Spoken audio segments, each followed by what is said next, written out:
15 अक्टूबर साल 2007 में मुंबई के नबी नगर में एक कत्ल होता है और पुलिस को यह भी पता चल जाता है कि यह कत्ल किसने किया है और वह कहां पर रहता है, उसका नाम क्या है। लेकिन फिर भी मुंबई पुलिस को इस कातिल को पकड़ने के लिए 17 साल का समय लग जाता है। मतलब कि कत्ल हुआ था 2007 में और यह कातिल पकड़ा जाता है साल 2024 के नवंबर में, और पकड़ा भी बड़ी आसानी से नहीं जाता है। इसको पकड़ने के लिए मुंबई पुलिस को काफी मशक्कत करनी पड़ती है, काफी दिमाग लगाना पड़ता है। नमस्कार दोस्तों, मेरा नाम पुष्पेंद्र कुमार सैनी और आशा करता हूं कि आप सभी ठीक होंगे और अपनों का ख्याल रख रहे होंगे। दरअसल 15 अक्टूबर साल 2007 में मुंबई के नबी नगर इलाके में दो व्यक्ति अपने घर पर बैठे हुए पार्टी कर रहे थे और जिस व्यक्ति का यह घर होता है उस व्यक्ति की पत्नी जो है अपने पति को और अपने पति के दोस्त को जो है खाना सर्व करती है। मतलब कि इस पार्टी में जो है दारू वगैरह भी, शराब वगैरह भी चल रही होती है। तभी इन दोनों दोस्तों में किसी बात को लेकर कहासुनी होने लगती है, बिकॉज ये दोनों जो दोस्त होते हैं यह बिजनेस पार्टनर होते हैं और इन दोनों के बीच जो है पैसों को लेकर कहासुनी हो रही थी। और ये जो गेस्ट बनकर अपने दोस्त के घर पर आया हुआ था, इसी दौरान इस व्यक्ति को इतना ज्यादा गुस्सा आ जाता है कि वह अपने दोस्त के किचन से जाकर चाकू उठाकर लाता है और अपने दोस्त के ऊपर जो है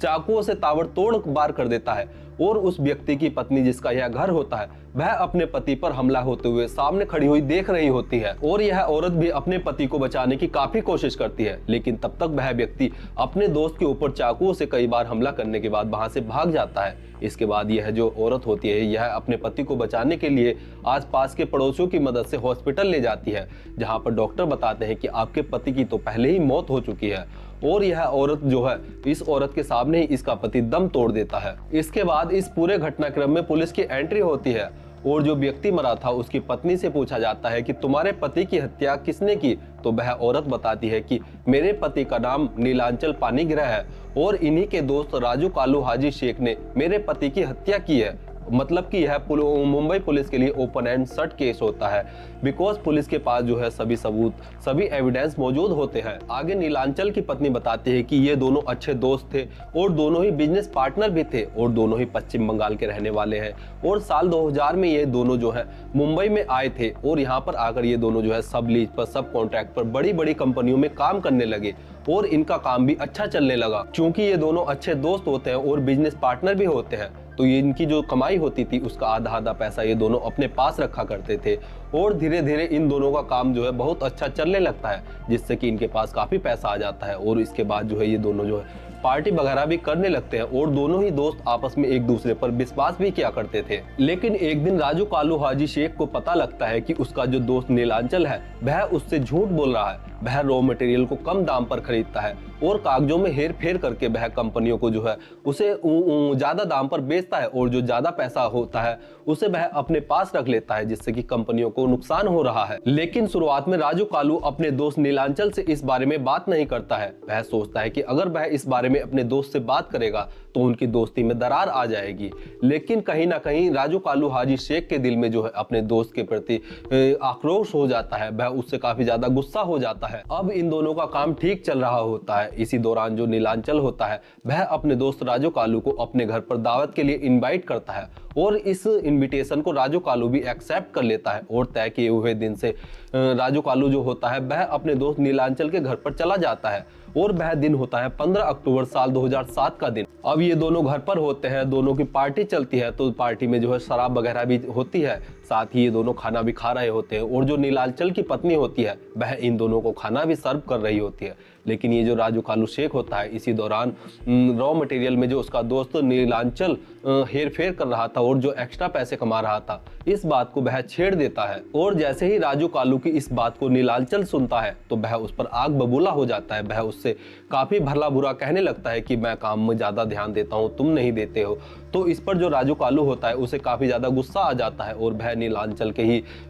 जो घर में किचन बना हुआ था वहां से एक चाकू उठाकर लाता है और वह नीलांचल के ऊपर जो है ताबड़तोड़ हमले कर वहां से भाग जाता है। इधर नीलांचल की जो पत्नी होती है वह इस पूरी घटना को खड़ी हुई देख रही होती है और वह अपने पति को बचाने की भी कोशिश करती है और वह पड़ोसियों की मदद से जो है अपने पति को हॉस्पिटल ले जाती है। लेकिन वहां पर जो डॉक्टर होते हैं वह नीलांचल को मृत घोषित कर देते हैं। अब पुलिस के पास सभी सबूत होते हैं कि नीलांचल की हत्या उसके दोस्त राजू कालू ने की है, तो तो पुलिस वाले राजू कालू के मुंबई के घर पर जाते हैं, तो उन्हें पता चलता है कि राजू कालू वहां पर नहीं है। इसके बाद पुलिस वाले जो है राजू कालू के पश्चिम बंगाल वाले घर का पता निकालते हैं और वहां पर जब राजू कालू को पकड़ने के लिए जाते हैं तो वह वहां पर भी नहीं मिलता है। लेकिन जब मुंबई पुलिस राजू कालू के पश्चिम बंगाल वाले घर के आसपास के पड़ोसियों से पूछताछ करती है तो वह बताते हैं कि उन्होंने राजू कालू को कुछ देर पहले ही या एक आध दिन पहले ही वहां पर देखा था। तो इसके बाद पुलिस वाले जो होते हैं वह पश्चिम बंगाल में ही रुकते हैं और राजू कालू को पकड़ने के लिए हफ्ता 10 दिन वहां पर इंतजार करते हैं, लेकिन राजू कालू मुंबई पुलिस को कहीं पर भी नहीं मिलता है। तो इसके बाद मुंबई पुलिस वापस से मुंबई आ जाती है और सोचती है कि इस बार तो वह पकड़ा नहीं गया, जब अगली बार जाएंगे तो उसे पकड़ लेंगे, बिकॉज उसने अभी अभी कत्ल किया है और वह पुलिस के पकड़े जाने के डर से कहीं भाग गया होगा। और जब उसका डर खत्म हो जाएगा तो वह वापस अपने घर पर आ जाएगा और तब मौका देखकर राजू कालू को हम पकड़ लेंगे। इसके बाद मुंबई पुलिस की टीम एक बार फिर से पश्चिम बंगाल राजू कालू को पकड़ने के लिए जाती है और जब उसके घर पर जाते हैं तो फिर से राजू कालू घर पर नहीं मिलता है। और जब पुलिस जो है राजू कालू के आसपास के पड़ोसियों से पूछताछ करती है तो वह बताते हैं कि उन्होंने तो उसे वहीं पर देखा था। अब राजू कालू हाजी शेख को गिरफ्तार करने का यह सिलसिला साल दर साल चलता रहता है और जब भी मुंबई पुलिस जो है पश्चिम बंगाल राजू कालू हाजी शेख को पकड़ने के लिए जाती है तो वह हर बार अपने घर से भाग जाता है। और जब पड़ोसी से पूछा जाता है तो पड़ोसी बताते हैं कि आपके आने से पहले तो हमने उसे अपने घर पर ही देखा था। अब मुंबई पुलिस सोचती है कि राजू कालू हाजी शेख के पास ऐसा कौन सा यंत्र है कि जब भी मुंबई पुलिस पश्चिम बंगाल में राजू कालू हाजी शेख को पकड़ने के लिए आती है तो वह गायब हो जाता है। और जब पुलिस ज्यादा डिटेल निकालती है, जब राजू कालू हाजी शेख के बारे में ज्यादा पता करती है तो पुलिस को पता चलता है कि राजू कालू हाजी शेख के बांग्लादेश में अच्छे कॉन्टैक्ट हैं। और जब भी मुंबई पुलिस पश्चिम बंगाल में राजू कालू हाजी शेख को पकड़ने के लिए जाती है तो वह जो है पश्चिम बंगाल से बांग्लादेश भाग जाता है। चूंकि बांग्लादेश और पश्चिम बंगाल की जो बॉर्डर है उनकी सीमाएं आपस में मिली हुई है तो वह किसी तरह से वहां से बांग्लादेश भाग जाता है। अब बांग्लादेश जो है वह भारत से डिफरेंट कंट्री है और मुंबई पुलिस ऐसे ही बांग्लादेश में जाकर राजू कालू हाजी शेख को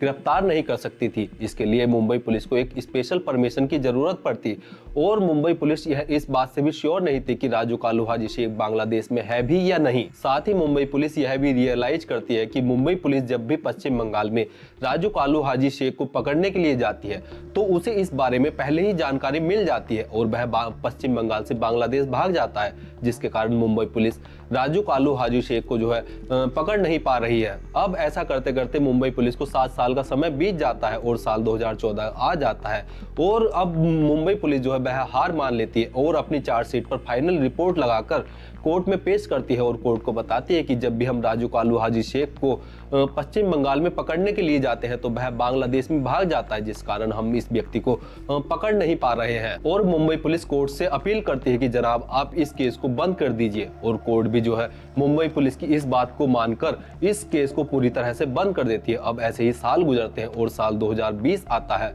और मुंबई पुलिस जो है उन केस को चेक करती है जो अभी तक सॉल्व नहीं हुए थे, जिनके मुजरिम अभी तक पकड़े नहीं गए थे। अब इस केस की फाइल को एक ऑफिसर देखता है कि यह तो एक ओपन एंड शट केस है, इसके कातिल का नाम भी पता है, वह कहां पर रहता है यह भी पता है, लेकिन अब तक मुंबई पुलिस जो है उस कातिल को पकड़ नहीं पाई थी। तो यह ऑफिसर जो है एक बार फिर से इस केस को जो है रीओपन कराता है और कोर्ट से परमिशन लेता है कि इस केस को दोबारा से री इन्वेस्टिगेट किया जाए और कोर्ट भी इस केस को री इन्वेस्टिगेट करने की परमिशन दे देती है। इसके बाद मुंबई पुलिस इस केस को रीओपन करती है और एक टीम का गठन करती है। अब यह टीम सोचती है कि राजू कालू हाजी शेख को कैसे पकड़ा जाए कि वह बांग्लादेश न भाग जाए। इसके बाद यह टीम जो है राजू कालू हाजी शेख के टाउन में जो है अपने मुखबिरों को तैनात करती है और मुंबई पुलिस अपने इन मुखबिरों को, अपने इन कॉन्टैक्ट को बाकायदा पैसे देती है, बिकॉज पुलिस के पास अपने मुखबिरों को फंड करने का, उन्हें फैसिलेट करने का पुलिस के पास पैसा होता है। और इसी पैसे का यूज करके मुंबई पुलिस जो है राजू कालू हाजी शेख के टाउन में जो है